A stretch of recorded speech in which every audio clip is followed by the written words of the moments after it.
Hello friends, welcome back சுதர்வாக் channel நண்பர்களே. இன்றைக்கி இந்த வீடியோவில் மிக முக்கியமான ஒரு தமிழ் மாத ராசி பலனை தான் இப்போ இந்த வீடியோவில் அதிரடியாக பார்க்க போகிறோம். அதிரடியாக பார்க்குறதுக்கு முன்னாடி எந்த தமிழ் மாதத்துடைய ராசி பலனை பார்க்க போகிறோம், அந்த தமிழ் மாதத்துடைய சிறப்பு என்னங்கிறத ஃபஸ்ட்டு இன்ட்ரோவில் ஷேர் பண்ணுறேன். அதை முதல்ல தெரிஞ்சுக்குங்க.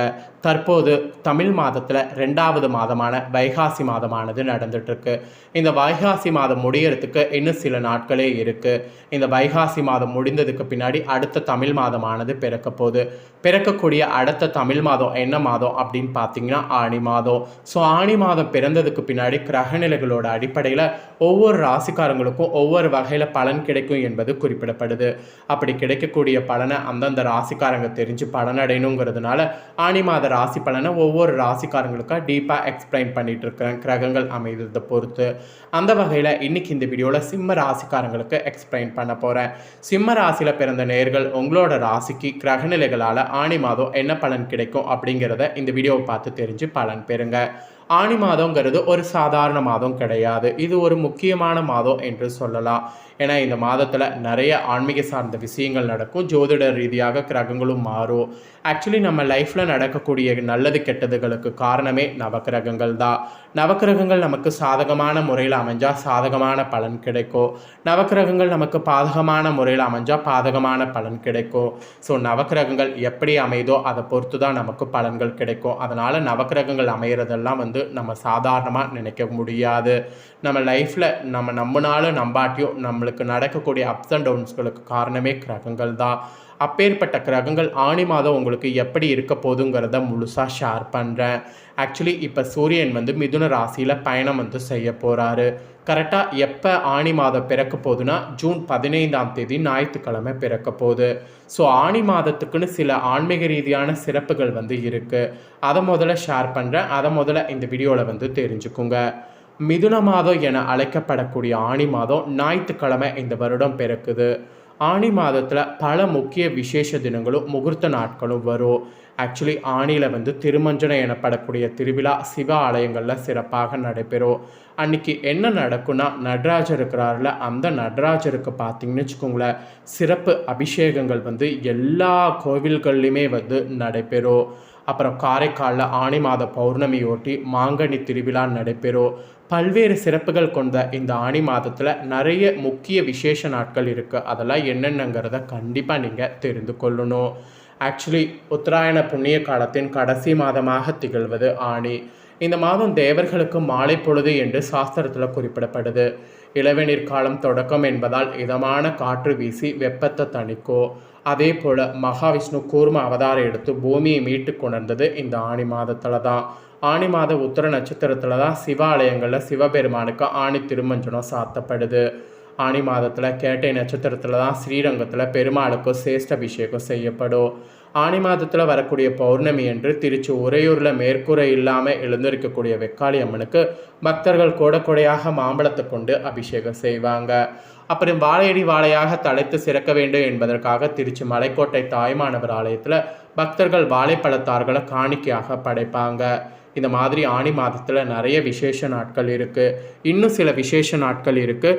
அதெல்லாம் என்னென்ன நாட்கள், என்னென்ன விசேஷங்கள் நடைபெறுங்கிறத சொல்கிறேன், அதையும் தெரிஞ்சுக்குங்க.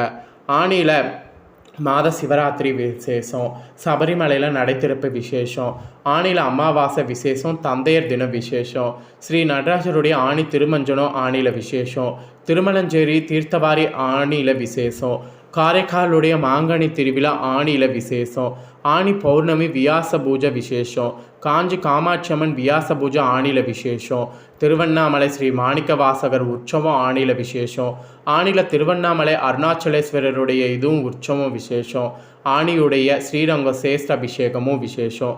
ஆணியில் இந்த மாதிரி நிறைய விசேஷமான நாட்களும் ரொம்பவே பார்த்திங்கன்னு வச்சுக்கோங்களேன் சுபமுகூர்த்தமான நாட்களும் வருது. இது தாங்க ஆணி மாதத்துடைய ஸ்பெஷல் தகவல்கள். இப்போ ஆணி மாதத்தில் உங்கள் ராசிக்காரங்களுக்கு கிடைக்கக்கூடிய பலன்களை சொல்ல போகிறேன். ஆணி மாத ராசி பலனை சிம்ம ராசிக்காரங்க இந்த வீடியோவில் தெரிஞ்சுக்குங்க. நினைத்ததை சாதிக்க வேண்டும் என்று விரும்பக்கூடிய சிம்ம ராசி நேயர்களுக்கு ஆணி மாதம் இந்த மாதிரி தான் பலன் கிடைக்கும் என்பது குறிப்பிடப்பட்டிருக்கு. ஆணி மாதம் உங்களுக்கு கிரகநிலைகளை ஆராய்ந்து பார்க்கும் பொழுது உங்கள் ராசிநாதன் சூரியன் விரயஸ்தானத்திலையும் தனலாபதிபதி புதனோடு இணைந்து சஞ்சாரம் செய்கிறாரு. அவரோடு சுக்கிரனும் இணைந்திருக்கிறாரு. இதனால் புத சுக்கிர யோகமும் புத ஆதித்ய யோகமும் ஏற்படுகிறது. அப்புறம் கண்டக சனியின் ஆதிக்கம் ஒரு புறை இருந்தாலும் கிரகநிலைகள் கொஞ்சமாக சாதகமாக இருப்பதால் இந்த மாதம் தொழில் வளர்ச்சியும் எதிர்பார்த்த லாபமும் உங்கள் ராசிக்கு கிடைக்கும். பொருளாதாரத்தில் நிறைவு ஏற்படும். அந்த மாதிரியான மாதமாக ஆணி மாதம் உங்கள் ராசிக்கு அமைஞ்சிருக்கு என்பது குறிப்பிடப்பட்டிருக்கு. இதனை தொடர்ந்து ஆணி 5ஆம் தேதி கும்ப ராசியில் சனி வகரம் பெறுறாரு. அப்போ கண்டக சனி வகரம் பெறுவது உங்கள் ராசிக்கு நன்மை தான். உடல் நலத்தில் இருந்த பாதிப்புகள் மாற்று மருத்துவரால் குணமாக வாய்ப்பு இருக்குது.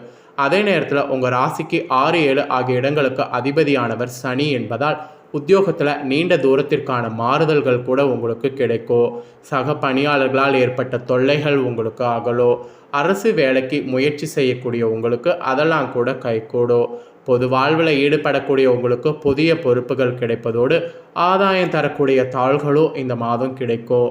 அதே நேரத்தில் கலஸ்தர சாணபதியாகவும் சனி விளங்குறதுனால குடும்பத்தில் குழப்பங்கள் ஏற்படும். ஒற்றுமை குறையாமல் பார்த்து கொள்வது உங்கள் புத்திசாலித்தனம். குடும்பத்தில் குழப்பம் ஏற்படுங்கிறத சொல்லிட்டேன், புரிந்து நடந்துக்குங்க சனினால். இதை தொடர்ந்து ஆணி 12ஆம் தேதி கடக ராசிக்கு புதன் செல்கிறாரு. தனலாபதிபதியான புதன் விரயஸ்தானத்திற்கு வரும்போது தன விரயங்கள் கொஞ்சம் அதிகரிக்கும். ஆக்சுவலி நினைத்தது ஒன்று நடந்தது ஒன்று இந்த மாதிரியெல்லாம் கொஞ்சம் இருக்கும். நினைத்தது ஒன்று நடந்தது ஒன்றுமாக சில காரியங்கள் நடைபெறலாம். ஆரோக்கிய தொல்லைகள் கூட உங்களுக்கு உண்டாகும். மருத்துவ செலவுகளும் கூடும். வெளிநாடு சென்று பணிபுரிய வேண்டும் என்று விரும்புபவர்கள் அங்கு சென்று வேலை கிடைக்காம திரும்ப நேரிடும். எதையும் முன் யோசனையோடு செய்வது நல்லது. கல்யாண முயற்சிகளும் கொஞ்சம் தாமதப்படலாம். ஒரு கடனை அடைக்க மற்றொரு கடன் வாங்கக்கூடிய சூழல் உருவாகும். ஸோ புதன் இந்த மாதிரி கடகராசிக்கு செல்றதுனால இவ்வளவு எச்சரிக்கைகள் உங்களுக்கு சொல்லப்பட்டிருக்கு. ஸோ இதற்கேற்ப கவனமாக இருந்து பயன்பெறுங்க. அப்புறம் ஆணி 23ஆம் தேதி இதை தொடர்ந்து கடகராசிக்கு சுக்கிரன் வராரு. உங்கள் ராசிக்கு 3, 10 ஆகிய இடங்களுக்கு அதிபதியாக சுக்கிரன் வராரு. அவர் விரயஸ்தானத்திற்கு வரும்போது தொழிலில் திடீர் விரயங்கள் ஏற்படலாம். அப்புறம் பங்குதாரர்களுடைய அச்சுறுத்தல்கள் அதிகரிக்கும். பயணங்கள் செய்ய செய்ய பலன் தருவதாக அமையாது. உறவினர்களுடைய பகையை வளராமல் பார்த்து கொள்வது நல்லது. வாகன வழியில் பழுது செலவுகள் ஏற்படலாம். வாகனத்தை ஓட்டுவதில் கவனமாக இருக்கணும். அரசியல் மற்றும் பொது நலத்தில் உள்ளவர்களுக்கு மேலிடத்து நிர்பந்தம் அதிகரிக்கும். ஸோ அதெல்லாம் கொஞ்சம் சிறப்பு கவனம் செலுத்தணும், இல்லைனா உங்களுக்கு தான் நஷ்டம் ஏற்படும். ஸோ சுக்கிரனுடைய சஞ்சாரத்தால் இந்த மாதிரியான பலன் கிடைக்கும். இதற்கேற்ப நடந்து பலன் பெறுங்க. அப்புறம் இதை தொடர்ந்து ஆணி 27ஆம் தேதி ரிஷப ராசிக்கு செவ்வாய் செல்கிறாரு. ராசிக்கு 4, 9 ஆகிய இடங்களுக்கு அதிபதியானவர் செவ்வாய். அவர் 10வது இடத்துக்கு வர்றதுனால தொழில் முன்னேற்றமானது உண்டாகும். புதிய ஒப்பந்தங்கள் அடுக்கடுக்காக வரலாம். வாடகை கட்டிடத்தில் நடைபெற்ற தொழிலை சொந்த கடத்திற்கு மாற்றக்கூடிய முயற்சி கைகூடும். உத்தியோகத்தில் உள்ளவர்கள் கேட்ட சலுகைகளை வழங்க உயர் அதிகாரிகள் பார்த்திங்கன்னு வச்சுக்கோங்களேன் சம்மதம் தெரிவிப்பாங்க. உயர் அதிகாரிகள் சம்மதம் தெரிவிக்கும் போது கண்டிப்பாக அந்த சம்மதத்துக்கேற்ப நீங்கள் முயற்சி பண்ணுங்கள். உங்களுடைய காரியங்கள் ஜெயமாகும். ஸோ இதெல்லாம் தாங்க உங்களுக்கு கிரகங்களால் கிடைக்கக்கூடிய பலன்கள் என்பது ஆணி மாதத்துக்கு குறிப்பிடப்பட்டிருக்கு. ஸோ ஆணி மாதம் பொதுவாக பார்க்கும்போது உங்களோட ராசிக்காரங்களுக்கு நல்ல திருப்பங்கள் ஏற்படும் என்று சொல்லலாம். வியாபாரம் மற்றும் தொழில் செய்பவர்களுக்கு புதிய ஒப்பந்தங்கள் வந்து சேரும். உத்தியோகத்தில் இருப்பவர்களுக்கு எதிர்பார்த்த சம்பள உயர்வு உண்டு. கலைஞர்களுக்குன்னு கௌரவம் புகழ்கள்லாம் கூடும். மாணவ மாணவிகளுக்கு நினைவாற்றல் அதிகரிக்கும். பெண்களுக்கு கூட குடும்ப ஒற்றுமையானது பலப்படும். வருமானம் உங்களுக்கு திருப்தி தரும். இந்த மாதிரி தான் உங்களுக்கு அமைய போகுது. ஸோ இந்த மாதம் உங்களுக்கு அதிர்ஷ்டம் தரக்கூடிய நாட்கள்னு பார்த்திங்கன்னா இதெல்லாம் தான். ஆங்கில தேதிப்படி சொல்கிறேன், என்னங்கிறத தெரிஞ்சுக்குங்க. ஜூன் 5, 16, 19, 20, 21, ஜூலையில் 1, 2, 5, 6, 12, 13 இதெல்லாம் அதிர்ஷ்டம் தரக்கூடிய நாட்கள். அப்புறம் உங்களுக்கு நல்ல ஒரு அதிர்ஷ்டம் தரக்கூடிய நிறம் பார்த்திங்கன்னா வயலட். இதை நீங்கள் பயன்படுத்தினீங்கன்னா ரொம்ப நல்லது. ஸோ இதெல்லாம் தாங்க உங்களுக்கு சொல்லப்பட்ட பலன்கள். ஸோ தெளிவாக உங்களுக்கானதை எக்ஸ்பிளைன் பண்ணிட்டேன். எக்ஸ்பிளைன் பண்ணதை நீங்கள் தெரிஞ்சிருப்பீங்க. தெரிஞ்சதுக்கேற்ப நடந்து பலன் பெறுங்க. இதை நீங்கள் பார்த்து பலன் அடைகிறது போல் உங்கள் ஃப்ரெண்ட்ஸ் ஃபேமிலி இருக்கவங்களும் பார்த்து பலன் அடையணும்னு நினச்சிங்கன்னா வீடியோ லைக் பண்ணி ஷேர் பண்ணுங்கள். வீடியோவை உங்கள் ஃப்ரெண்ட்ஸ் ஃபேமிலியில் இருக்கிறவங்களும் பார்க்கட்டும். அவங்களும் சிம்ம ராசிக்காரங்களாக இருந்தாங்கன்னா இந்த தாள்களை தெரிஞ்சு இதற்கேற்ப நடந்து பலன் அடையட்டும். நெக்ஸ்ட்டு நம்ம சேனலில் புதிய வீடியோ போடப்படும் அது எல்லாமே உடனுக்குடனே தெரிந்து கொள்ள மறக்காமல் நம்ம சேனலை சப்ஸ்கிரைப் பண்ணுங்கள், கூட பெல் பண்ண ப்ரெஸ் பண்ணுங்கள். அதை பண்ணிட்டீங்கன்னா இனி நான் போகிற மற்ற அப்படின்னா எல்லா வீடியோஸும் உடனுக்குடனே தெரிந்து கொள்ளலாம். ஸோ மறக்காமல் பண்ணுங்கள். நெக்ஸ்ட்டு வேறொரு வீடியோவில் உங்களை சந்திக்கிறேன். நன்றி.